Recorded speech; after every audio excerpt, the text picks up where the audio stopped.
Hey there, everyone, and welcome to Raising Indiana, a podcast devoted to the joys and pains of puppyhood. Here we'll cover everything from training to nutrition to care and psychology. This week we're broadcasting from outside of Boston, Mass., where there's a chill in the New England air. But that's why we talk about puppies, to keep us all warm inside. Today's podcast is the first of many on training, till we either get this training business figured out or until Indy becomes a good little boy. Not holding out a whole lot of hope on that one. To kickstart this series, we're slap happy to have with us Cindy Ludwig, a certified dog trainer with the Karen Pryor Academy and owner and operator of Canine Connections in Dubuque, Iowa. Hello there, Cindy, and welcome to our show. Hi, and thanks for having me. Our pleasure. Now, Cindy, since this is our very first podcast on the subject, we're going to start out with the basics. Walk us through the different training theories, please, ma'am. Okay, I'll try to do that succinctly. This is a conversation that could go on for a long time, but I'm going to try to put it into a nutshell for you. There are basically two camps on dog training. One are the positive reinforcement trainers, and the other group are trainers that use additional methods that involve correction or some form of punishment in addition to some positive reinforcement or food treats, praise, that type of thing. So basically in one camp you have the positive reinforcement trainers who are also referred to as reward-based trainers. And these trainers look for what the dog does right and build on that, basically ignoring the undesired behaviors because we know that those behaviors will extinguish or go away because they're not rewarded. And we focus, our attention is focused on building on those behaviors that we like. And the other camp are the trainers that believe that the dog needs to be corrected for mistakes.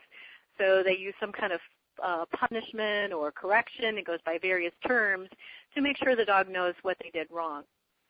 Now, somewhere in the middle, it's not always that clear, somewhere in the middle we have what we call balanced trainers who use a little bit of positive reinforcement that is like food treats, and they use a little bit of a correction to tell the dog when they did something wrong. So those are the trainers that kind of occupy the middle area.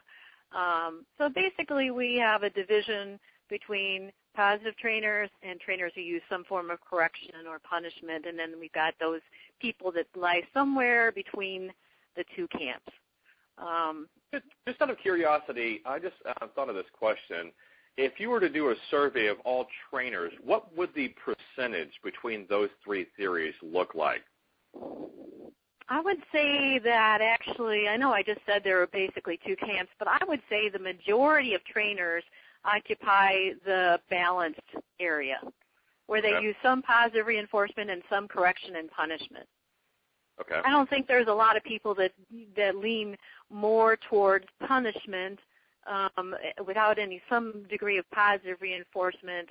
And certainly positive reinforcement trainers use a form of punishment where they don't hurt the dog or cause any pain or intimidation, but they simply withdraw the reward, and they withhold rewards. So I would say that the majority are somewhere in that middle ground.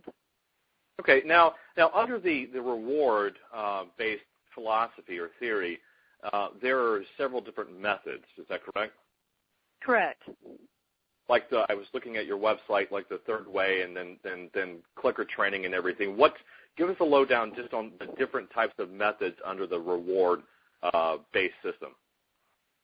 Well, positive reinforcement training could be thought of in terms of, like, as you saw on my website, several different types. And one type would be lure reward training, that's L-U-R-E, reward training, where we use a piece of food, or you could technically use a target stick or some other thing for the dog to follow. That's still a lure. But basically mostly people use